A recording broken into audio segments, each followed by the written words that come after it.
We are absolutely rubbish. We've lost 1-0 to Aston Villa. The cracks have been coming for a long time for Man City. Poor against Spurs at points, poor against Chelsea, poor against Arsenal, poor against Liverpool, poor against Aston Villa away. How are we going into a game as treble winners being the underdogs? I wasn't saying it lightly on this channel and other channels. I thought Aston Villa were favourites going into the game based on form, based on the home advantage, based on the managers, how they're managing their respective squads. I think Guardiola's in a world of pain. I think he's struggling. If you're new to the channel, make sure you subscribe. I always read the comments, especially with these losses. Keen to see what other people think about City's struggles. And obviously there'll be tons of content coming out, especially around the big games coming up this weekend. City have got Luton, so it gets even harder for City fans. We are rubbish. We had this weird mixture of big players, big physical players. Gvardiol, Erling Haaland up front, Ruben Diaz, John Stones. These kind of tricky technical players. Rico Lewis, Matheus Nunes had an appearance today off the bench. Phil Foden. And it's not quite either a physical side, it's not quite a technically gifted side. And we're caught in this middle region of being average on the ball, not dominating football matches on the ball, not being physical enough to bully sides. We used that physicality at the back end of last season to win the Premier League, to win the treble. The physicality of Akanji and Ake and all these, the four centre-back system gave us height, gave us depth in the final 10 minutes, gave us athleticism in big games. But we're being found out. We got found out by Aston Villa's technical bravado at home, the Leon Baileys of the world, the Tielemanses of the world, getting on the ball, knocking it around us. We look like a slow side today. We look like a sluggish side. We look like a side that is struggling to believe that you can win 4 in a row. We got our manager coming out and taking pot shots at Mika Richards and Jamie Carragher, players that shouldn't even be in Guardiola's lexicon of words because of what he's trying to achieve at City versus who those guys are. With all due respect. When your manager comes out and has a little go at the pundits, it's never a good sign, especially with City, what we've achieved. So that's frustrating. And then you just look at how we played against Aston Villa. We played like we didn't have any belief. We played like we didn't believe we could beat Aston Villa. We didn't play like we could beat Spurs, Chelsea, Liverpool. These draws have now turned into a loss. The draws papered over the cracks. It kept us going. It kept us unbeaten since Arsenal. But in reality, we've been rubbish, even with Rodri in the side. And as soon as he's not in there, there's no leadership, there's no power in midfield, there's no quality. And I'm sick personally of Alvarez playing in midfield. I know he kind of floats around. He's got this incredible PR around him now because of what he did last season. I love him as a player. He's a legend at City almost already because of winning a treble. Look at the 99 Man United winners. Everyone who played in that squad, they're all legends for the club forever in a whole different way. And City fans will love Alvarez forever. But you have to take your passion away for the club and look at what is this guy doing as a second striker to Guardiola, to Haaland. It's Guardiola's fault. It's not Alvarez's fault. He'll play left back for the club. He'd play in goal if Guardiola asked him to, and that's the same with anyone else in the squad. But City aren't a two-striker side. We never have been. I don't know why there's 2 players dropping off each other. Haaland ends up in weird positions. There's no ball getting whipped in. The midfield lacks so much dynamism.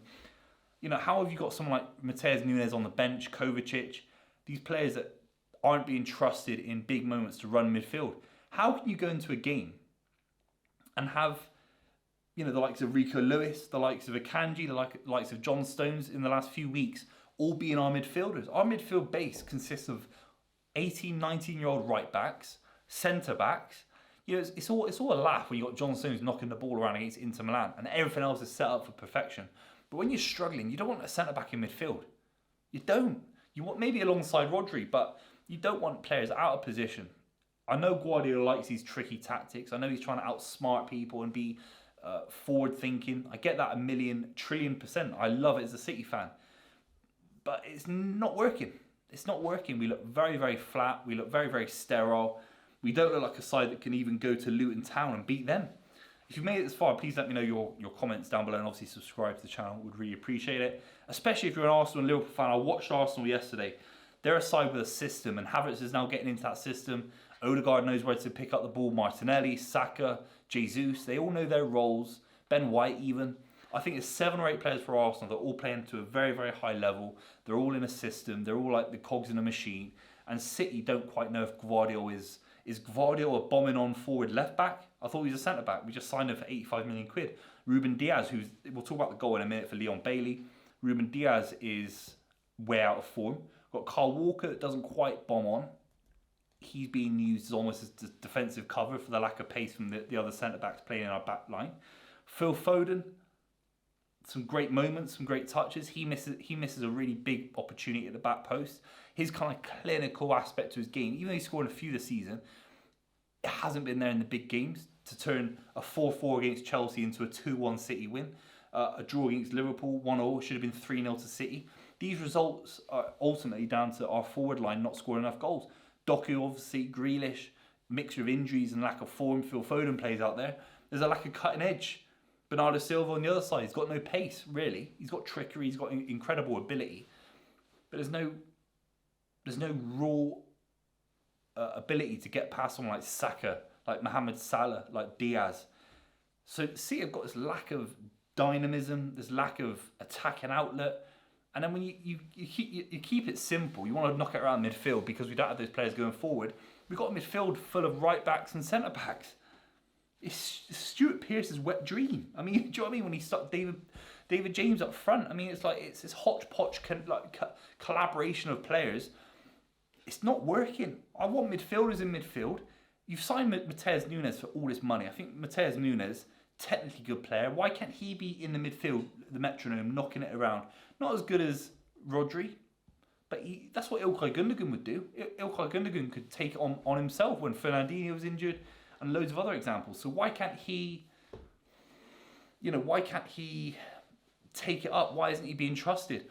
City are currently losing the Premier League title race because of deficiencies in the squad. For example, Declan Rice comes into Arsenal, he instantly makes their squad better. Even the likes of Partey, I think when he's fully involved, if he doesn't get loaned out in January, will make him better. The arrivals made everyone better. Nunes has come in and has almost made City worse. I'm not saying there isn't room for improvement, that he couldn't be a much better signing in the future, but in the short term, he's made us worse because he's not trusted in these big games. He's a £50 million outlay. He was an outlay that because Paqueta couldn't come. He was an outlay because Declan Rice, we lowballed on Declan Rice, which doesn't look good now. Really doesn't look good now.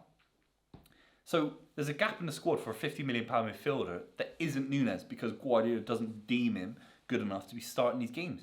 Same with Calvin Phillips. I know we're 2 years into this now, or at least the second season, the second year. He's a £50 million player that isn't trusted. Fair enough, he's not trusted, but someone has to take account and say that the transfer strategy hasn't worked for 2 midfielders costing a combined 100 million quid. And because of those gambles, Guardiola let İlkay Gundogan go out, a player that I think would have slowed the game down against Aston Villa, had a lot more control in midfield. And now we've got Rico Lewis, Akanji, John Stones all popping around midfield. And it just looks wrong, with Alvarez as well popping around in midfield.